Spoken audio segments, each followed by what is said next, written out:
So a similar view to what we have tonight. Now after that, the next good viewable great conjunction where they're close together is again in about 400 years. It's going to be in the year 2417, and they're going to be just a little bit less than 1/10 of a degree apart, which is much closer than what they are today.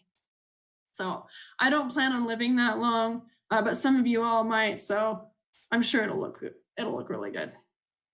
And then after that, some more interesting ones that we might find.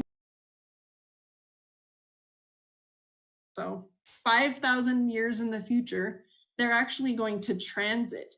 Jupiter is going to pass in front of Saturn partially. So you will see Saturn partially obscured by Jupiter as it passes by. Now, of course, this is so far in the future that the data might be a little bit off from what we have today, but I don't think any of us are going to live that long to see that. So it's okay if it's a little off. That same year, we're going to have another great conjunction of Jupiter and Saturn, and this time Jupiter will completely obscure Saturn. It's going to cause what we call an occultation, and this is the first occultation of Jupiter and Saturn since about 7,000 BC. So this is about 13,000 years in the making right here. These are very, very, very rare occurrences, and I'm kind of sad I don't get to see it. However, these, as you can see, these are not very common, especially these occultation. I know that someone in the chat did ask if this was going to look like an eclipse, and the one that happens today, they're not going to pass in front of each other. We're not that lucky. It's the year 2020, guys. And then why does this happen? Why is this so rare? Well, as it turns out, it's because Jupiter and Saturn's orbits aren't on the exact same path. What you can see in this picture is you see the sky with a bunch of lines on it, and there's a yellow line, and that yellow line represents the sun's path in the sky. So that's the path the sun will take over the course of the day. And these red lines, these are all of the planets, and you can see they don't match up perfectly. All of the planets are inclined slightly, which means that sometimes they're going to be far apart from each other in the sky. Some might appear higher up and some might appear lower down, just depending on where it is in its orbit. And so this is why we don't have great conjunctions where they're the same distance every single time. And why it varies is because our planets, they do vary in height above the ecliptic. Jupiter's orbital inclination is about 1 degree and Saturn's is about 2.5 degrees off of the ecliptic. But this also means that farthest apart that we'll ever see Jupiter and Saturn during a conjunction, which is about 1.5 degrees or so. You guys, 1.2 or so degrees. So you won't see them farther apart than that during their conjunctions. And the farthest apart they were at was actually happened in the 1981 was the last time they were that far apart from each other during a conjunction. So that is the end of my presentation. So I'm going to go ahead and send this back to Jeff again.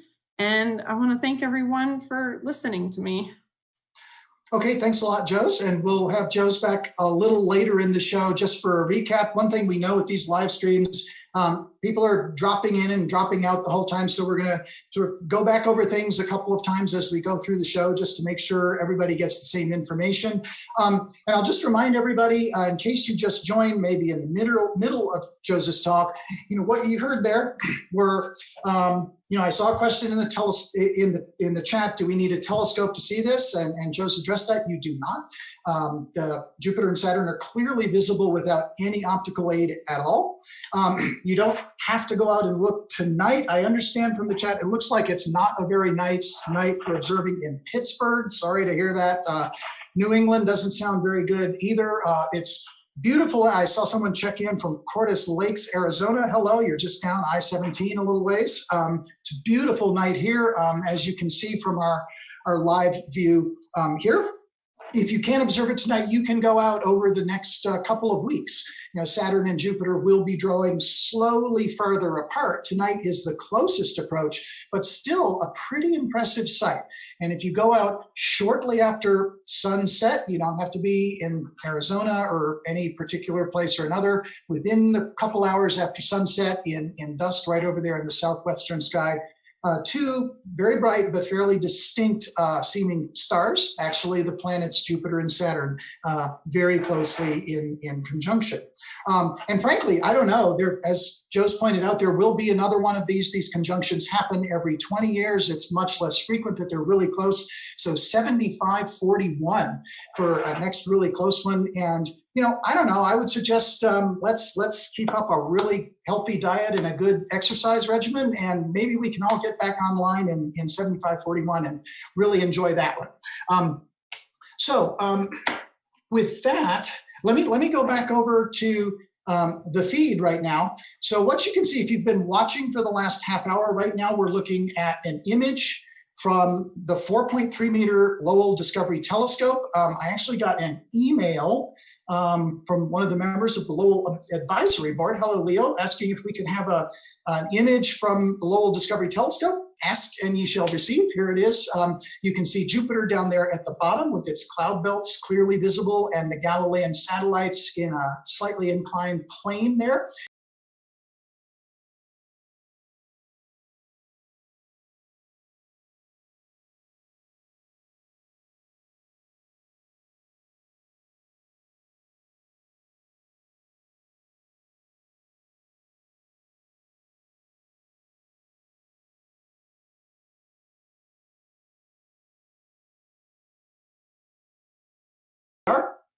So if you've been watching the stream for the last half hour, this live view, you've seen the background behind the two planets. It was sort of blue, and now it's pretty much faded to black. And indeed, I can see now at 5:43 p.m. here in Flagstaff, we are 7 hours behind Greenwich Mean Time here in Arizona. A little bit of twilight left in the western sky out my window here, so that's now looking pretty dark. And it looks like our outreach manager, Sarah Bircher, has this optimized so you can see Saturn. You can see Jupiter looks a little washed out. Saturn is got a chance to look at the looking chat yet. beautiful there and showing its kind of characteristic yellow color. And now Sarah has changed the exposure a little bit, and she's kind of going back and forth there. Since Jupiter and Saturn have very different brightnesses in the sky, we can't in real time bring them out perfectly in the same image. You have to sort of process the image a little bit. So what Sarah's doing right now is going back and forth so you can see different things. Now here, this is way overexposed on the planets, but now you can see the Galilean satellites because they're even fainter than the planets. For those of you who are into astronomical parlance, Jupiter and Saturn are around -1 and 0 magnitude. The Galilean satellites are more like down around 5. They're pretty hard to see, but you can see 3 of them right there. But to see those little moons, the planets are completely washed out. So what we're going to be doing over the rest of the stream, all the presentations will be appearing here on the right side of the YouTube screen, and then over on the left, we'll show you this ongoing live view. So this is a live image of the Great Conjunction. Jupiter and Saturn, of course, are moving, but they're so far away, you won't see motion on the screen.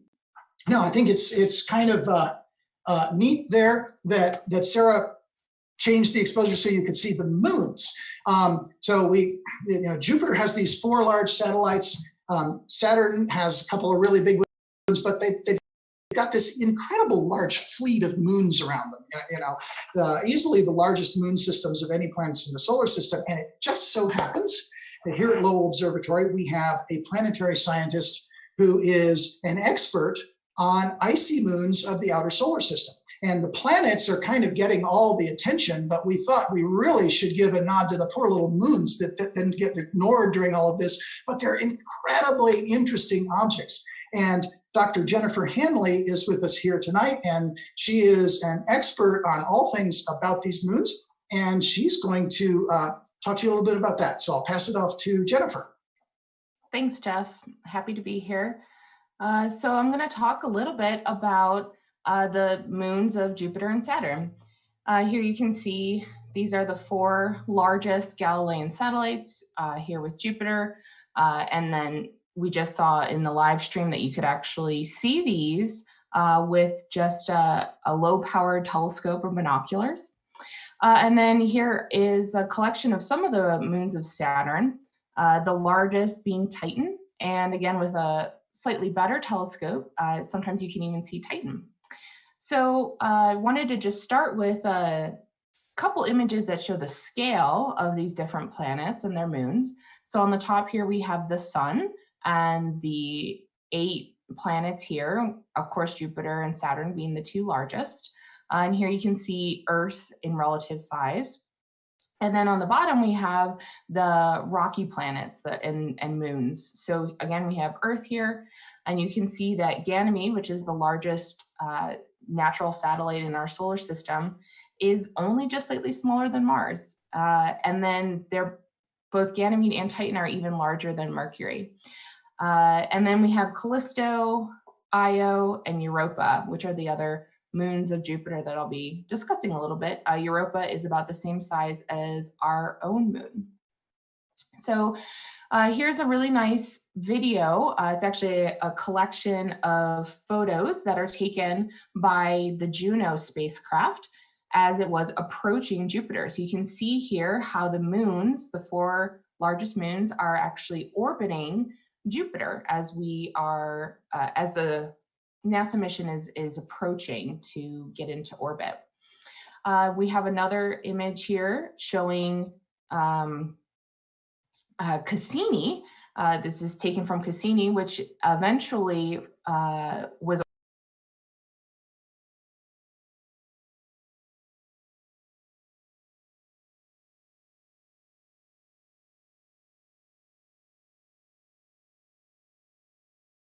the 2 closest moons, Io and Europa, as they happen to be orbiting Jupiter.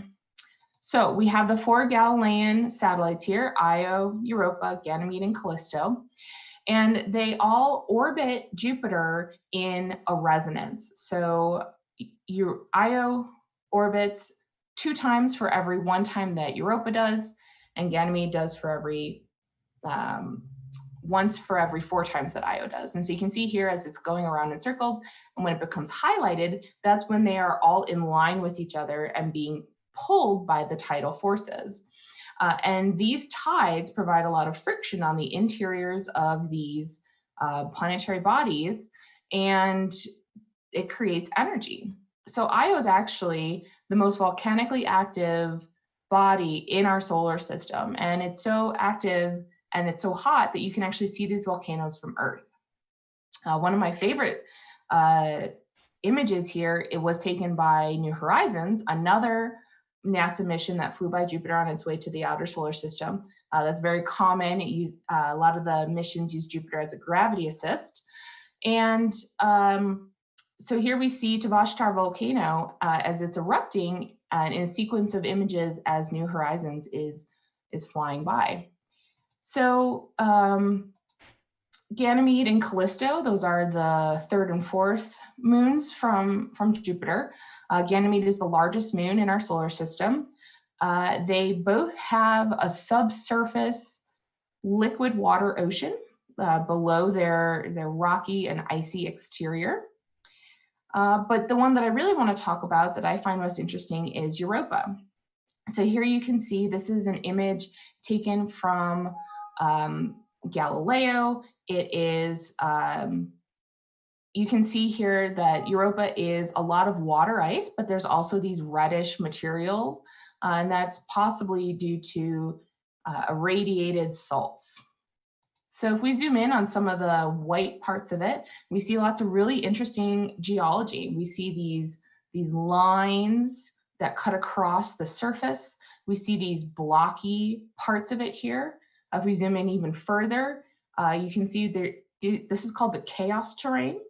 And basically, it kind of looks like a puzzle that might have gotten broken up. And these chaos regions, you can see the different lines here, almost looks like icebergs floating in an ocean, and then it got refroze. And so we see a lot of evidence that Europa's surface is very young. In fact, we even see evidence of plumes or geysers from Europa. That might have gotten broken up.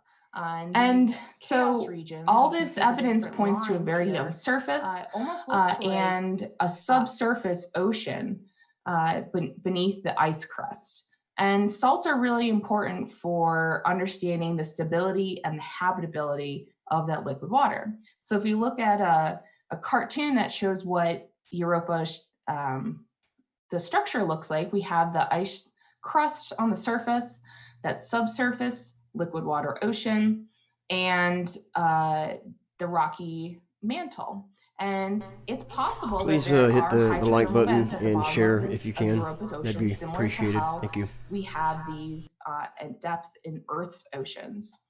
And so there's a lot of energy here, as I mentioned, from the tidal heating of Jupiter.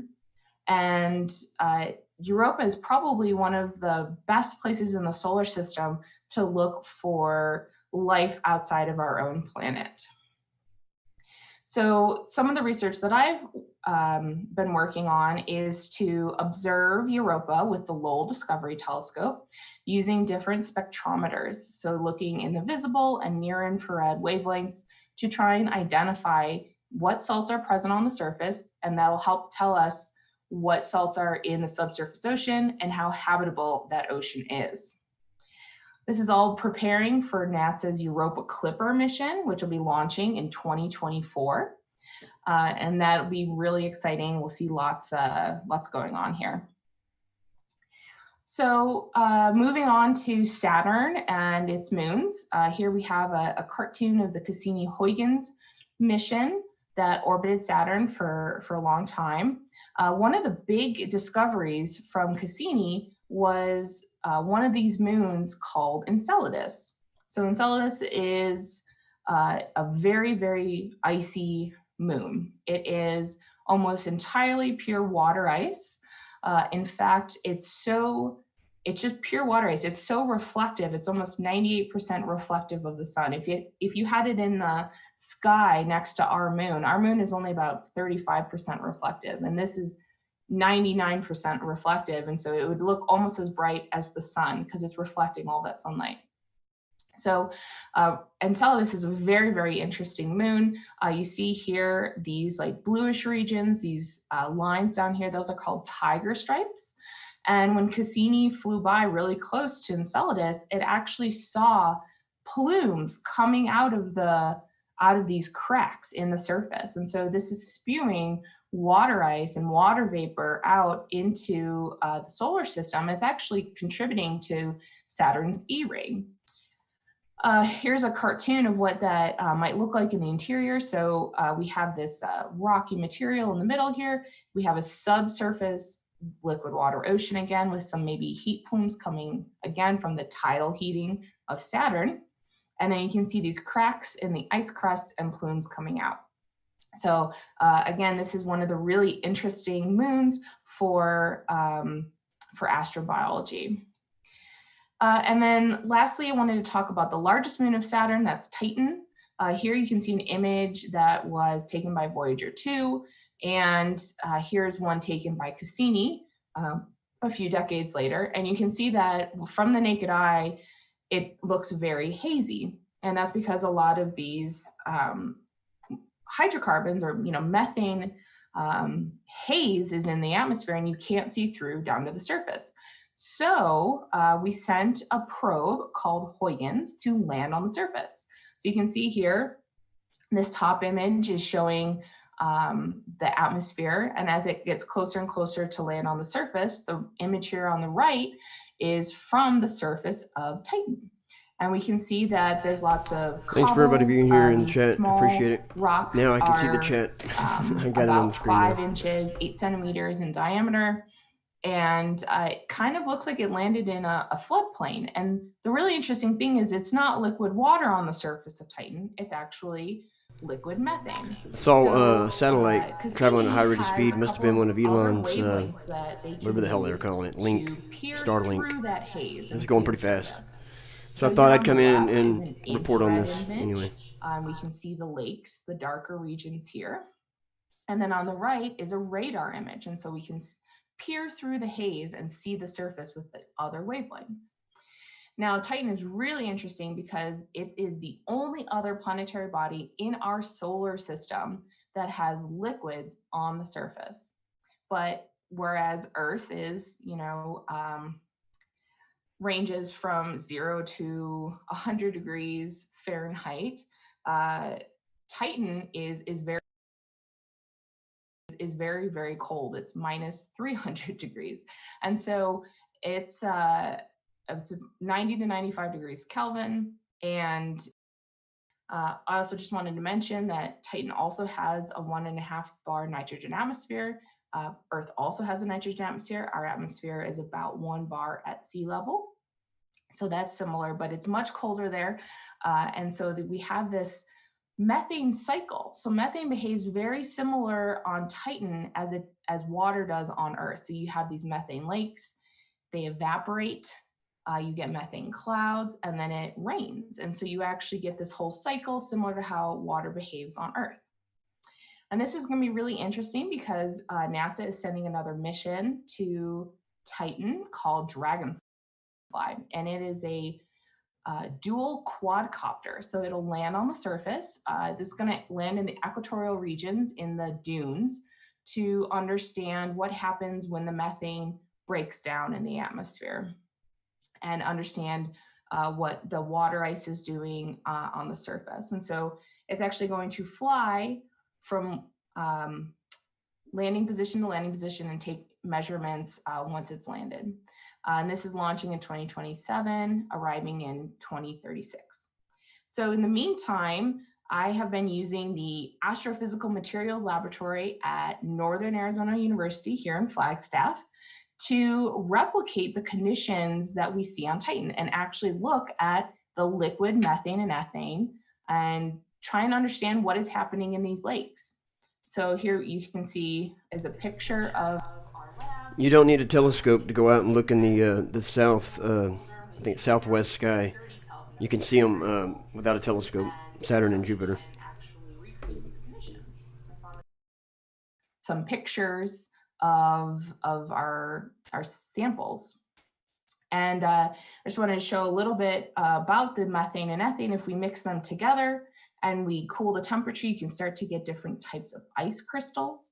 So here we have ethane ice forming on the left in an ethane-rich solution, and methane ice forming on the right here in a methane-rich solution. And just to finish with one last animation here, this is what happens in a nitrogen atmosphere as we start to cool down. And so you can start to see the ethane ice is forming here.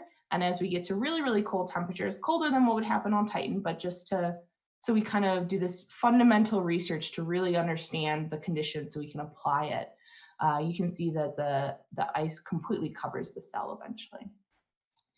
So yeah, with that, I will end on this image here showing again just some of the moons of Jupiter and Saturn. And again, you can actually see some of these Galilean satellites with the telescopes here at Lowell and even trying to stream a little bit more because I haven't been monetized ever because my watch time hours are always really interesting frozen. Talk. It's always interesting hearing about these trying to get that up neat satellites around these giant planets. And I think one of the coolest things I've seen is one of our telescopes up here at the Giovanni Open Deck Observatory.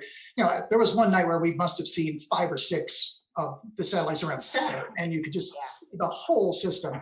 And I'm really glad you brought up Dragonfly because, the fact that we're now in an era where we are going to be able to fly a drone around the atmosphere of a little moon almost 1 billion miles away. I mean, there's a lot of bad news in 2020, but how cool is it and how lucky are we to live at a time when our technology lets us do this kind of exploration?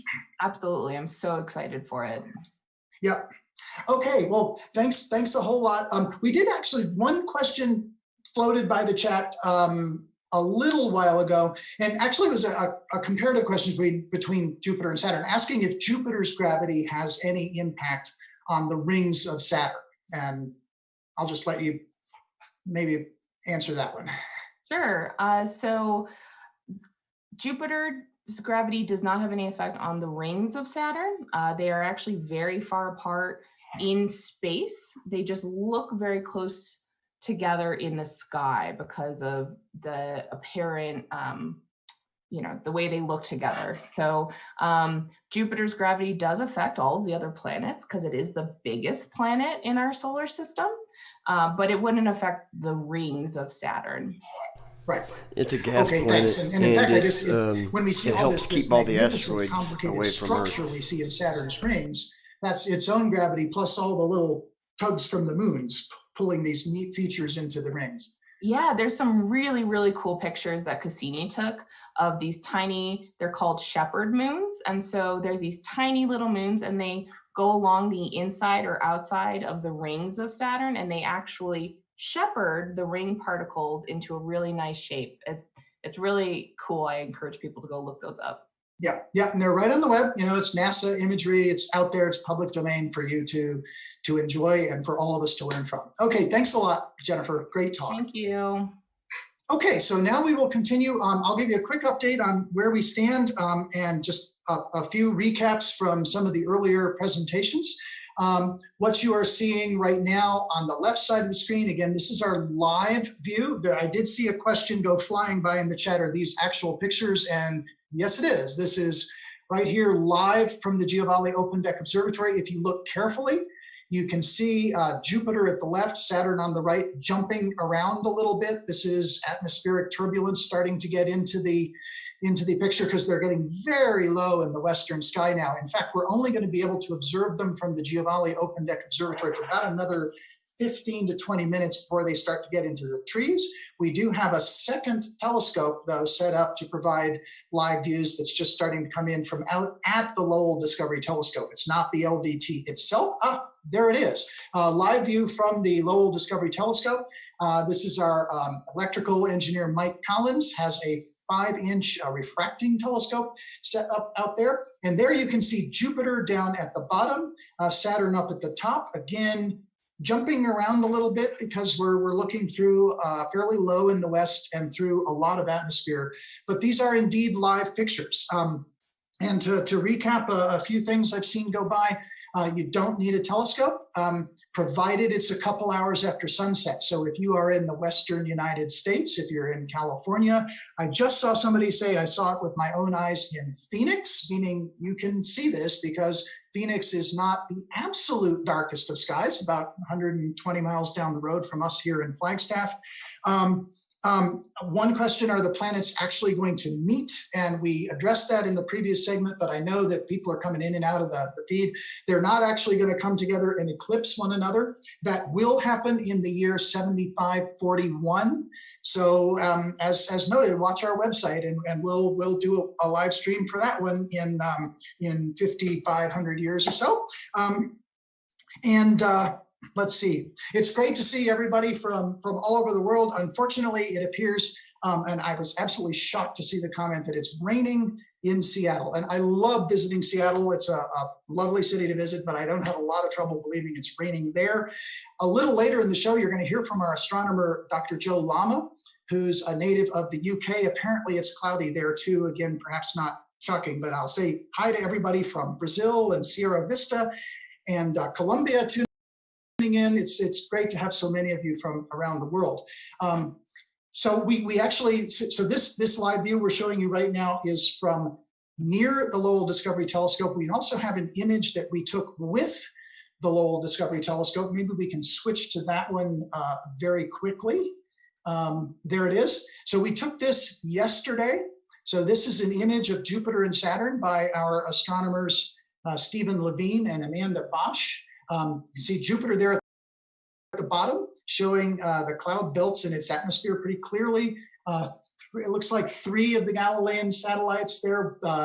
One way out to the left, that's probably Callisto, given how far it is, and then 2 in closer on the right, and then Saturn up at the top. And this is a really nice view we're getting of Saturn, because the rings are oblique to us, and they're not always that way. So depending on where Saturn is in its orbit, our line of sight to the ring plane changes, and if the rings are edge on, they're very thin and can be really hard to see during what we call the ring plane crossings, which are very interesting astronomical events for a number of other reasons. But this is, you can see there a really nice view of Saturn's rings. And again, if we were to plunk the moon into this image, it would fill the entire screen, because Jupiter and Saturn tonight are only about 1/5 the diameter of the full moon apart. One more time, if it's cloudy tonight where you are, don't panic. You can go out and see it tomorrow, the next night, as Joe Schindler pointed out in her presentation, for the next 2 to 3 weeks before Jupiter and Saturn start to be a little bit too close to the sun to see safely. So there's still plenty of time. Tonight just happens to be when they make their closest approach before they slowly start to draw apart again. So to say a little more about conjunctions in general and the circumstances and geometry of conjunctions, this isn't the only one. This just happens to be a fairly close one. We have with us tonight our astronomer, Dr. Larry Wasserman, who is also an expert on planetary dynamics, occultations of one object by another. He's spent a career doing this, and he's joined us tonight to talk a little bit about the circumstances of this and other conjunctions. So Larry, over to you. Thank you. I see we got a question that got posted. Somebody looking in the northwest and the north-south, and it's in the southwest.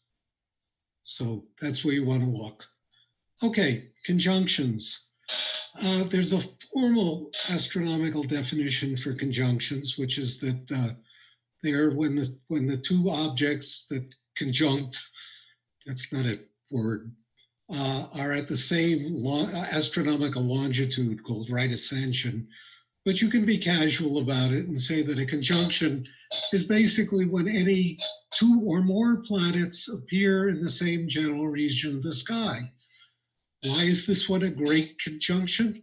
Because it's the 2 brightest, well, they're not the brightest, but the 2 largest planets that are visible to the naked eye, and it's infrequent. So you have the coming together of the 2 planets infrequently, so it's a great conjunction. There are conjunctions that come together even less frequently. Uranus and Neptune will conjunct, there's that term again, about every 170 years. So that's very infrequently, but nobody in the ancient world knew about it because they didn't know about it and they're too faint to be visible. So a little tidbit there. Let me share my screen here for a minute. Okay. Share. Okay, this is a video that our communications department made up, if I can get it to do its thing. Okay, so the planets are going to move, and as we get around here, you can see what's happening. From the point of view of the Earth, the 2 planets are near each other in the sky. I was trying to change the CSS code to make the text bigger to read, but it's been so long since I've wrote cascading style sheets that I don't remember and all the new updates that's going on with it. Okay, right here, as the Earth comes around, it's moving mostly this way. Jupiter and Saturn are moving this way. And from our perspective on the Earth, Jupiter and Saturn appear to move to the left in the image. But as the Earth comes further around here, in fact, hang on, let me come back again. I have to restart this thing each time. Okay, let's try it again.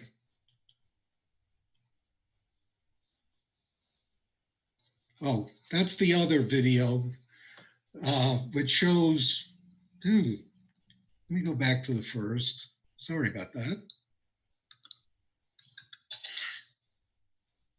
I'm getting impossible here. Let's try this again. From current slide, start. Okay, I think I lost it again. Yeah, this is the second video, which shows that Jupiter and Saturn are, although they look the same distance in the sky, are actually almost 500 million miles apart. And I will describe the first one since I can't seem to stop it in the right place.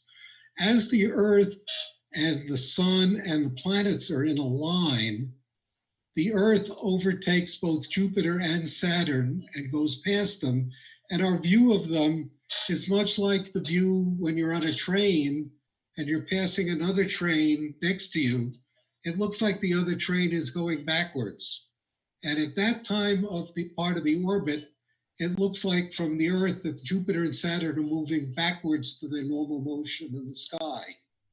And then as the Earth goes further around, they reverse again and they go back to their normal motion, which is to the east. That'll come into some importance later. Okay, that's all I wanted to show in the way of movies. Well, the question is then, how far apart in time are these events? And how do you compute them? Well, you can't do it in closed form. There's no mathematics you can write down with equations to say how often these events occur, because for several reasons. One, Jupiter and Saturn are moving in ellipses about the sun, and the speed of a planet in an ellipse varies with time. So they vary in how fast they move. Second, as I showed in that movie, we're viewing it on a moving Earth. So that complicates things too. And the third complication is we discussed earlier something about whether or not Saturn's rings are affected by Jupiter's gravity. The rings aren't, but all the planets pull on each other, and the orbits of the planets themselves change over long periods of time because all the other planets are pulling on them. And if you're doing accurate positions of the planets, you need to take all that into account. So we can't do this in closed form, but we can do something that a scientists like to call back of an envelope calculation. Given a complicated problem, can you simplify it enough so you could scribble it on the back of an envelope and get a reasonable answer? And in this case, you can. First, let's assume that the planets move in circles. That simplifies things. They're not very far off because the planets are elliptical, but not very elliptical. Second, the Earth is moving, and that really complicates things. Let's assume we're not observing this from the Earth, but we're going to observe it from the sun, which for a planet that's moving in a circle is right at the center of the circle. Okay, well, how fast does Jupiter move? Well, it travels 360 degrees around its orbit in 11.86 years. So it moves 360 over 11.86 degrees per year. Saturn moves the same 360 degrees around its orbit in 29.46 years. So we know how fast Saturn moves, 360 degrees in 29.46 years. Now, most of us have learned the very simple equation that rate times time equals distance. So if we take the rate and multiply the time, now what time do we use? We want to use the time between conjunctions as our time. That's called the synodic period. It's an astronomical name. And it's basically the time between conjunctions. It's the time for one moving object to catch up and meet with another moving object. Okay, in one synodic period, Saturn will go around the orbit. We don't know how far, but let's call it d degrees. In the same time, Jupiter is going to go around its orbit once and get back to where it was. But in the meantime, Saturn has moved some degrees ahead of it, and it's got to now move the d degrees to catch up to Saturn. So Jupiter moves 360 plus d degrees, while Saturn moves d degrees in one synodic period t. So if we have the rate for Jupiter times one synodic period, or the time of one synodic period in years, that's 360 plus d. And if we have the rate of Saturn times one synodic period, that equals d. I'll be right back. I'm working on the fixing the cascading style equations sheet text, with two unknowns, so I can make that where T everyone can see the and chat. D. And in 8th grade, most of us learned how to solve two simultaneous equations and two unknowns. And if you do that, you can find T and D. T comes out to be 19.8 years. And D, I'll be right back. I gotta put medicine down my dog's throat, so I'll be right back. That's 2/3 of the way around the orbit.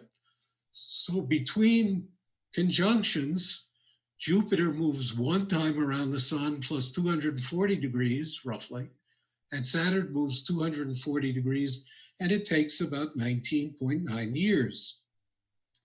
Now, the question is that a good estimate? We've made a lot of assumptions. Well, I went to the trouble of computing the time between the 2000 and the 2020 conjunction, the 2020 to the 2040, the 2040 to the 2060, and the 2060 to the 2080. For those four conjunctions, the smallest time interval was 19.4 years, and the longest was 20.6. And if you average the four, you get 19.9, which is exactly the number we computed on the back of the envelope. So it's a very good estimate, apparently. So astronomers and other scientists like to do that sort of thing to find an easy answer when the real answer can be very complicated. Neat trick. Okay, I think we've talked a fair bit about this event, but as we've said, this one is 6.2 arc minutes, or a fifth of the full moon, and the event is 30 degrees from the sun, and that's why as the sun sets and these two objects set after it, you don't have much time before they both set after the sun. So you have to see this in the early evening.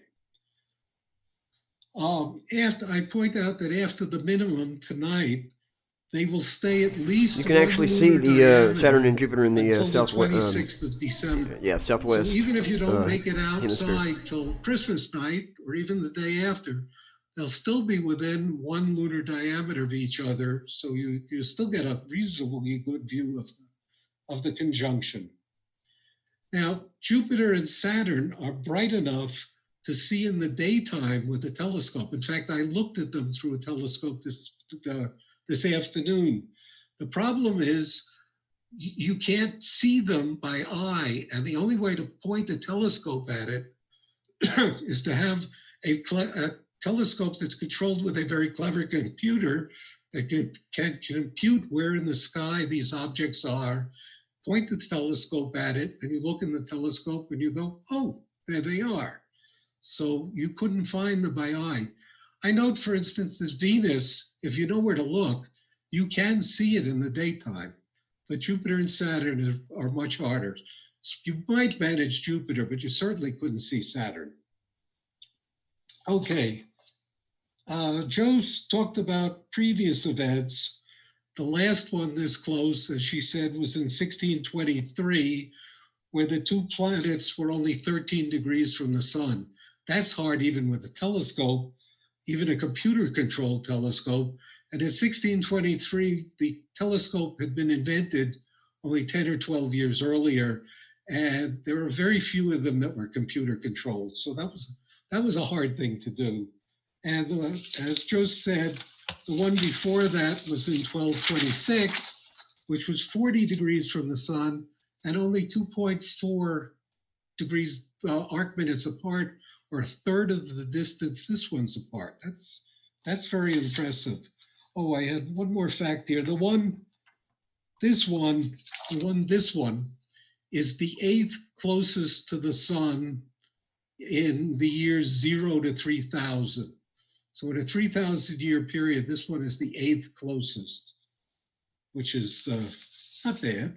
I mean, considering they're every 20 years. Just for grins, in case you're curious, the Great Conjunction of 372 was the closest in the first 3 millennia of this period we're in now, the year 0 to the year 3000. And that one was only 1.9 arc minutes, or about a fourth of the one we've got now. If you're still around, the one in 2040, while it's not a particularly good one, it's going to come out on Halloween. So this was the solstice event. The one in 2040 will be the Halloween event. The next very close great conjunction, I think Joe mentioned this, will be in 2080, almost the same distance as this one, at 43 degrees from the sun, a little better than this. And there's a 4-century cycle because of this rotation of 240 degrees with each event.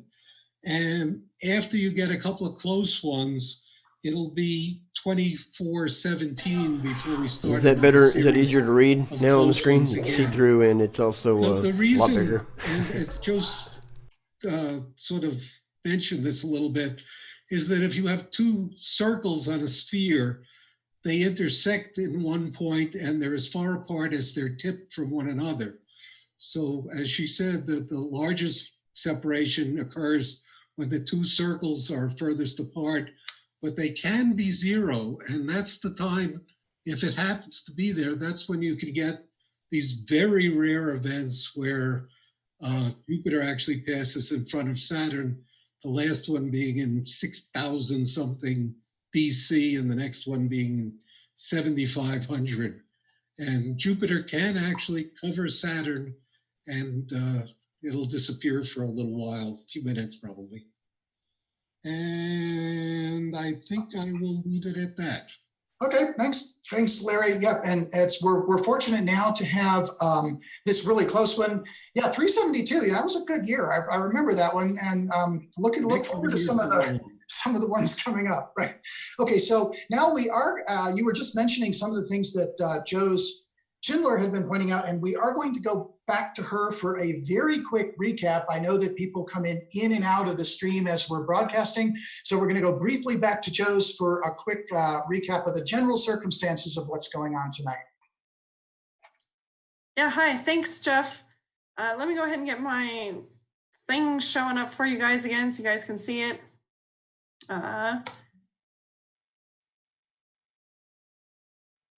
There we go. I'm in the middle of the presentation on here, unfortunately.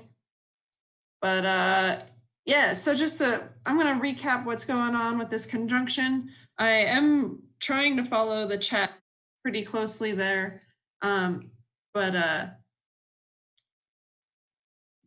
I am trying to follow the chat a little bit closely there, but it is pretty quick to try to keep up with. So I am seeing a lot of questions about when they can see it. If it's going to be something that they're going to miss really quickly, how they're going to be able to see it from where they're at. And I'm also seeing a lot of people just really bummed because it's cloudy. So I'm going to lift your spirits a little bit. Even if it's cloudy for you right now, don't worry about it because you can probably go out tomorrow and you can see the conjunction tomorrow. Today just happens to be the closest distance that Saturn and Jupiter are going to have with each other during this time. So if you want to watch the conjunction, what you're going to do is you're going to go outside about an hour after sunset is probably the best time. Anywhere between sunset and about an hour and a half after sunset is going to be when you're going to be able to see them with your naked eye. And you will see Jupiter and Saturn in the southwest sky about a fist's width up from the horizon. So it's still pretty close to the horizon. As time goes on, Jupiter and Saturn are getting closer and closer to the sun and getting more and more difficult to see. Today, they're so close to each other that they do kind of look like one single star together. If you were to look at it with a telescope, you will be able to see the separation between Jupiter and Saturn. But this isn't an instantaneous thing. I've been watching them get closer to each other over the past few weeks now, past couple weeks, and they're going to be hanging around each other for quite a while. So you're not going to miss the conjunction. If you blink it and you miss it, that's not going to happen for us. So if it is cloudy for you right now or raining, like I heard it's raining in Seattle, then you can go out tomorrow and they won't be much farther apart than they are today. So you will be able to see them all the way up until probably the end of the year. And by then they're going to get too close to the sun that it's going to be just difficult to see without, looking directly at the sun at that point. So this is what the horizon looks like where I'm at in Flagstaff. And your sunset is going to vary based off of your latitude, but you should get a similar view to this no matter where you are. And of course, if you're in the southern hemisphere, you're going to look north instead of south so you can see the sunset that way. I do have a little bit of a video right here so you guys can see over the past month how Saturn and Jupiter have moved. So every little click is one day. And then here we have today right here, and they're going to start getting farther apart. I realized I pointed with my finger and not with my mouse, so you guys didn't see that. But it is something that's not going to happen instantaneously. It does take some time to do.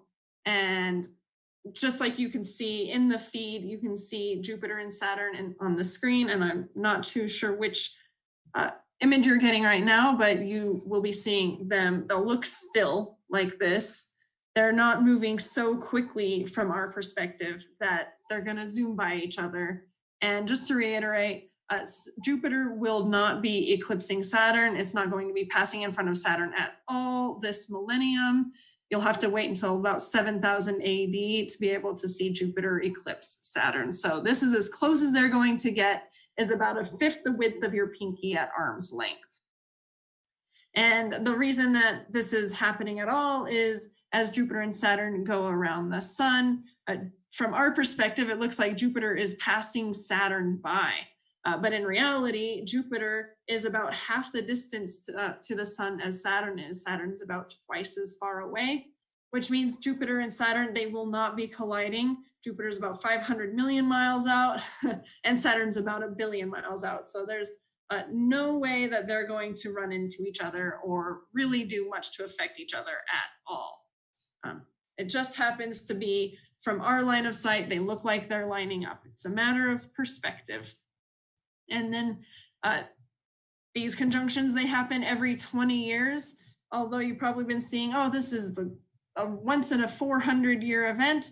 They do happen every 20 years or so. So there will be another great conjunction in 2040 and in 2060. But the next best one that is as good as this one, where they're as close as they are, that's going to happen in the year 2080. So, and then of course, this was the last time that we saw them this close was about 400 years ago. But we do see great conjunctions happen every 20 years. So that's sort of my quick version. I hope I answered a lot of questions that I've been seeing in the chat there. And I want to thank you guys, and I'm going to turn it back over to Jeff. Okay, thanks, Jose. Thanks for recapping what's going on there. And yeah, again, everybody's joining in and out of the chat of the feed as we go along. So just as a reminder, you can see this as two stars. I saw a comment go by in the chat that somebody saw 2 dots in LA, one brighter than the other. In the southwestern sky, that's almost certainly it, the fainter one of the two being Saturn. So it does not appear as a single star. As we've noted, the two planets are about 6 arc minutes apart, and your eye can resolve down to about 1. So you'll see these as 2 distinct dots at their closest approach tonight.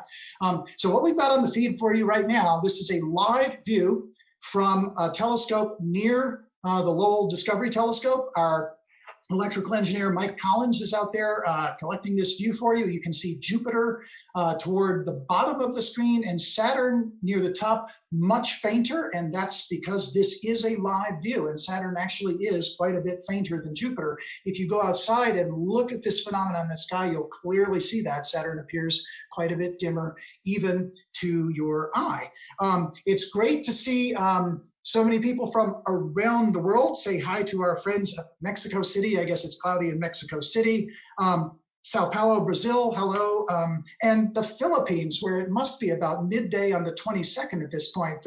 Great to have some folks joining us all the way from the Philippines, coming all the way back here to Flagstaff, Arizona, where it is now about 6:30 p.m. So for the rest of the live stream, we're going to be showing you this live view from the Lowell Discovery Telescope. The planets are now too low. They're down in the trees for us to be able to see from the Giovanni Open Deck Observatory here on campus. But that is a live view. Again, you can see the planets moving around just a little bit because they're getting quite low in the western sky, and we're looking through a lot of atmosphere. And the more atmosphere you look through, the more turbulence you get, the more twinkle you get. You know, if you're an astronomer trying to get really good observations, you don't like twinkle. The less twinkle, the better off you are. So that's where we are right now. Now, we've been talking about these two giant planets in our solar system, and they're really cool moons. What we're going to do now is bring our astronomer, Dr. Joe Lama, on. And Joe is an expert in planetary systems, except around other stars. And we were talking about how cool the technology is these days that we can build a drone to fly around Titan. It's also pretty darn cool that we can characterize and observe planets around stars literally trillions of miles away. So, Joe, you're calling in from a unique venue out there. Thanks, Jeff. Yes, I'm here on location at the Lowell Discovery Telescope. So behind me here, you can see our recoating chamber for our 4.3 meter telescope. So I'm out here making sure our live feed is working. And I'm also going to talk to you now about some of my research here at Lowell, where I search for and characterize exoplanets. All right. So yeah, my job here at Lowell is to go out at night and use our 4.3 meter telescope to try and find exoplanets. And so exoplanets are just planets that orbit stars other than our sun. And so you can see here this beautiful image of the Milky Way. And here you can see thousands and thousands of stars, billions of stars in our Milky Way. And each one of those is a solar system just like our own. And in the last 20 years or so, we've learned that these stars likely all host planets. And so my job is to go and find those planets. And so you might ask, how do you go about finding an exoplanet? And so the analogy I like to give is that we are searching for the light coming from a firefly that's orbiting around a lighthouse. So here you can see the lighthouse is very bright, it's shining. What we're trying to do is find this light from a firefly that's right there. And so it's a really challenging job. And that's why the technology advancements in the past, 20, 25 years have really enabled us to do this and find exoplanets. And so one of the ways that we actually find exoplanets is by direct imaging them. And so here you can see on the right-hand side, you can see an image of a star that's very speckly. We've zoomed very far in on this. And what astronomers do is they create what we call a coronagraph, where they try and block some of the star's light out to reveal the presence of an orbiting planet. Now here on the left, I'm showing the most famous system that has been observed through this method. This is the HR 8799 system. And here you can see a few years worth of data, and you can see the central star in the middle being masked out, and you can see these planets all orbiting around the star. And so this is one of our first multi-planet exoplanet systems. And so that's going to be the focus of this talk, is on not only finding exoplanets, but finding multi-planet systems where conjunctions could potentially happen. So direct imaging is a very powerful technique. It's yielded a few systems. It's very observationally expensive to do. But my research here at Lowell, we actually use a different technique. We search for the radial velocity motion of a planet orbiting its star. And so having a planet like our solar system. probably going to end this at the 1 hour mark. I just wanted to bring attention to it because I don't watch TV, and I know other people don't watch TV. So if you want to continue to see this, I would head over to, let's see, hold on just a second. I would head over to the channel, what's it called here? The Lower Observatory. I've subscribed and hit the like button. Let them know that I sent you, News Now Fort Worth, if possible. If not, then that's cool, whatever. But yeah, I'm going to go ahead and let y'all go. I'm going to keep this short so that people will actually watch it. Yeah, we're at 1 hour. So thanks for tuning in. I appreciate it. And y'all have a good night. But it is very powerful and enables us to actually measure the mass of an exoplanet.